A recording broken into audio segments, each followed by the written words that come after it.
Hello guys, magandang hapon sa lahat po ng mga taga-subaybay ko, sa aking mga follower, lahat po binagpapasalamat sa inyo. Andito ako ngayon nakahiga kasi medyo nahihilo-hilo pa po ako. Hindi ko pa po masyadong maidiretso yung aking katawan. Sumakit po yung balakang ko, ang aking ulo at ang braso ko. Dahil sa gawa ko kanina nung nagbabiyahe kami at nalubak po yung driver ko, tumalon yung sasakyan, naumpog po ako sa bakal. Yan po, kaya nakahiga po ako. Ito po yung tama sa akin, o yan. Yan po. At naisip-isip ko pala, malapit na pala yung birthday ng anak ko na ikinatuwa ko. Talagang natuwa ko at talagang sabi ko, inisip ko na yon na sa pabarya-barya, nag-ipon-ipon po ako ng mga kaunting pera doon sa aking mga paggagawa ng vlog. Kahit papano ay ako'y nagpapasalamat kay Busmita sa aking mga natatanggap na blessing.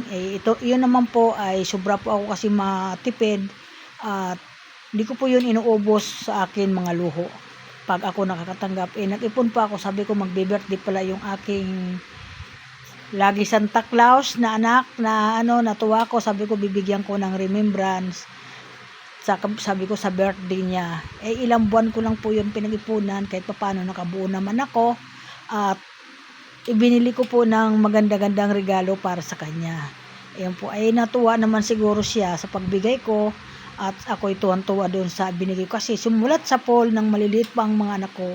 Ay ngayon lang po ako nakapagbibigay ng mga regalo sa aking mga anak. Kahit papaano, kahit kaunti lang nabibigyan ko sila.